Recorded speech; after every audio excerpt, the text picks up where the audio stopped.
స్వచ్ఛంద కార్యక్రమంలో భాగంగా ఈరోజు ప్రజలకు అవగాహన కోసము స్కూల్ పిల్లలు మరియు గ్రీన్ అంబాసిడర్స్, ఉపాధి హామీ కూలీలు మరియు ఎస్హెచ్జి గ్రూపులతో ర్యాలీ నిర్వహించి ఇక్కడ రిలయన్స్ పెట్రోల్ బంక్ వద్ద మానవహారంగా ఏర్పడి ప్రజలకు తడి చెత్త, పొడి చెత్త మరియు ప్రమాదకరమైన చెత్తల గురించి అవగాహన కల్పించే భాగంగా ఈ ర్యాలీ నిర్వహించడం జరిగింది.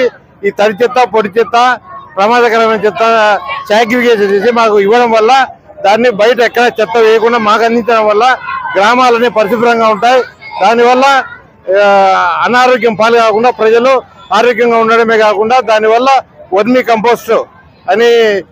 కంపోస్ట్ తయారు చేయడము, రెండోది పొడి చెత్తను అమ్మి ప్లాస్టిక్ బాటిళ్ళు, ప్లాస్టిక్ సంచులతో వాటిని కేజీ లెక్కన అమ్మి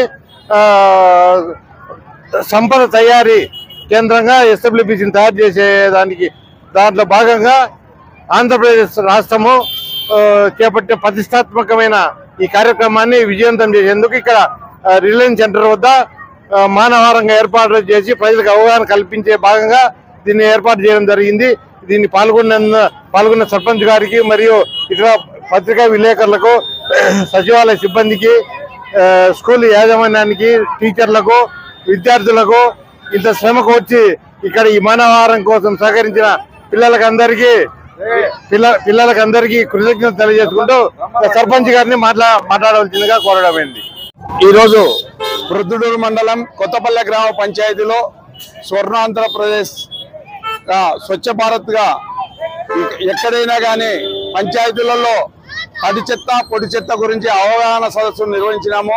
దానికి ఈరోజు మానవహారంగా రిలయన్స్ పెట్రోల్ బంక్ దగ్గర ఒక కార్యక్రమం చేపట్టినాము కొత్తపల్లె గ్రామ పంచాయతీ తరఫున.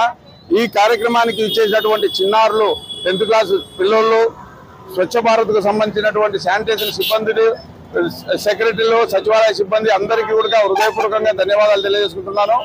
ఈ కార్యక్రమం ఏమంటే ప్రధాన ఉద్దేశము తడి చెత్త, పొడి చెత్త ఇక్కడ ఇళ్లలో ఉండేటువంటిది ఆ వేస్టేజ్ అంతా తెచ్చి ఒక చాట ఉంచి తడి చెత్త ఎట్లా చేయాలా, పొడి చెత్త ఎట్లా చేయాలా, దాన్ని ఎట్లా సంపద సృష్టించాలా అనే కార్యక్రమమును అవగాహన కల్పించేటందుకే ఈ కార్యక్రమం నిర్వహించినాము. కావున ఈ కార్యక్రమం వల్ల ప్రయోజనాలు, ఎందుకంటే ఈ కార్యక్రమం వల్ల జరిగేటి నష్టాలు ఏమేంటి, ప్రయోజనాలు, ఆ తడి చెత్త, పొడి చెత్త వల్ల వచ్చేటటువంటి ఆ ప్లాస్టిక్ బాటిల్ అయితేనేమి, ఇంకా ఏదైనా ప్లాస్టిక్ బాటిల్లే కాకుండా ప్లైవుడ్ అవన్నీ వచ్చినా కూడా తీసుకెళ్లి దాన్ని సపరేట్ చేసి దాన్ని జమ చేసుకుంటే దానికి ఒక అవగాహన ఉంటుంది. అలాగే ఇళ్లలో కూడా అవగాహన కల్పించేటందుకు ఈ యొక్క కార్యక్రమం నిర్వహించినాము. కావున ఈ కార్యక్రమం దిగ్విజయంగా జరగాలని చెప్పి కొత్తపల్లె పంచాయతీలోనే కాదు జిల్లాలో ఉన్నటువంటి సర్పంచులందరూ కూడా మనవి చేసుకుని తడి చెత్త, పొడి చెత్త గురించి అవగాహన చేయాలా, ప్రజల్లో ఒక విప్లవం తీసుకురావాలా దీని గురించి అనేది మా యొక్క ఉద్దేశము. కావున ఈ యొక్క కార్యక్రమానికి ఇచ్చేసినటువంటి చిన్నారులకు, ఇక్కడ ఉపాధి హామీ కార్మికులకు, అంగన్వాడీ కార్మికులకు అందరికీ కూడా వచ్చినటువంటి వారందరికీ పేరు పేరున హృదయపూర్వకంగా ధన్యవాదాలు తెలియజేసుకుంటూ అట్లే మీడియా మిత్రులకు కూడా ధన్యవాదాలు తెలియజేస్తూ